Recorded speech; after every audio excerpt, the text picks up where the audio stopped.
नमस्कार दोस्तों, मैं गौरी शर्मा। देश की खबरों को जानने के लिए चैनल को सब्सक्राइब ज़रूर करें और बेल आइकन को ज़रूर प्रेस करें। आज हम बात करेंगे China versus America, China versus Australia, China versus Bharat, China versus many more countries. Start करते हैं चाइना वर्सेस अमेरिका से। अमेरिका और चाइना के आजकल रिलेशन कुछ खास अच्छे नहीं चल रहे हैं। डेली हम डोनाल्ड ट्रंप को किसी ना किसी वजह से नाराज़गी जारी करते हुए चाइना पर देखते हैं।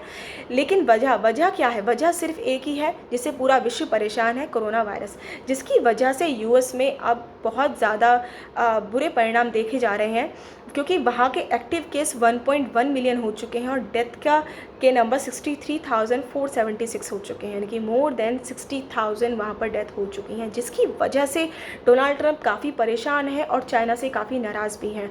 यहीं पर उन्होंने एक साइंटिस्ट की इन्वेस्टिगेशन की टीम रेडी की थी और उन्होंने चाइना से सपोर्ट मांगा था कि वो इन्वेस्टिगेशन करने में उनका सपोर्ट करें, लेकिन एज यूजुअल चाइना ने सपोर्ट करने से मना कर दिया और इन्वेस्टिगेशन करने के लिए डायरेक्ट मना कर दिया।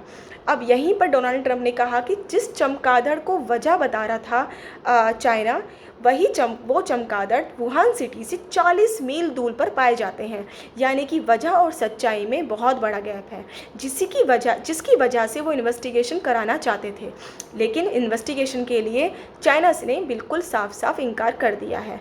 वहीं पर ऑस्ट्रेलिया भी अब चाइना से के खुलकर सामने आ गया है और अमेरिका के पक्ष में उसने ये कहा है कि इन्वेस्टिगेशन होनी बहुत ज़रूरी है। यहाँ तक कि उसने ये भी कहा है कि WHO की भूमिका से भी वो ज़्यादा खुश नहीं है। वहीं पर बाकी के यूरोपियन कंट्रीज़ भी अमेरिका के पक्ष में है और उन्होंने डिमांड की है कि इन्वेस्टिगेशन होनी चाहिए, इन्वेस्टिगेशन ज़रूरी है। अब इन सब मैस के बीच में भारत के लिए एक बहुत अच्छी खबर आई है।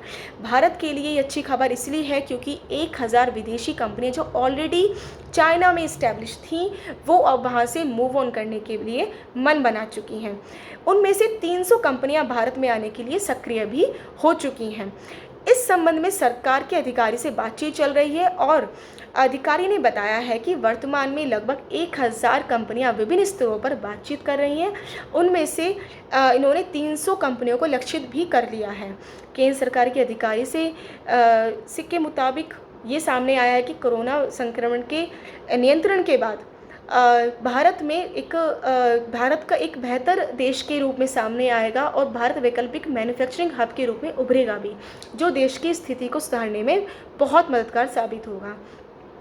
क्योंकि अब ये जो 300 कंपनियां हैं, ये विभिन्न क्षेत्रों से सक्रिय हैं, जैसे कि mobile, electronics, medical devices, textile, synthetic fabrics के अलग अलग सेक्टर से ये सक्रिय हैं।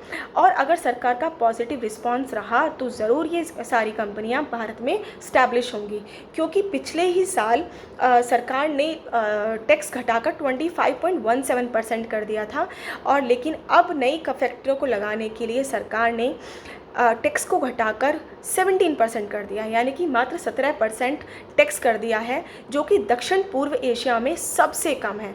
और इससे चाइना को सबसे बड़ा झटका लगने वाला है, क्योंकि चाइना, सब जानते हैं, चाइना सबसे बड़ा मैन्युफैक्चरिंग हब है और 1000 विदेशी कंपनियों का एक साथ मूव हो जाना, ये किसी भी देश के इकोनॉमी को हिला देने वाली बात होगी, क्योंकि इससे पूरा का पूरा देश की इकोनॉमी पे बहुत बड़ा झटका लगेगा। और चाइना के लिए इससे अच्छी पनिशमेंट नहीं हो सकती, क्योंकि चाइना कि वुहान सिटी से ये वायरस स्प्रेड हुआ है और जिसमें कहीं ना कहीं लापरवाही चाइना की ही रही है, चाहे उसने इंटेंशनली किया हो या अनइंटेंशनली किया हो।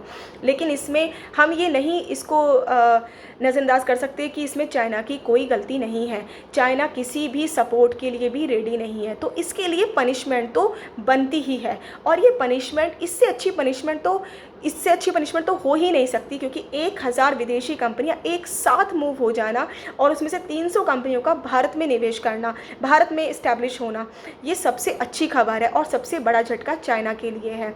तो इस पनिशमेंट के लिए मैं आपसे ये अनुरोध करती हूँ कि कमेंट में हाँ ना ज़रूर लिखें, क्योंकि ये पनिशमेंट चाइना के लिए बहुत ज़रूरी है। और अगर आप मेरी बात से सहमत हैं तो कमेंट में हाँ और ना ज़रूर लिखें। जय हिंद, जय भारत।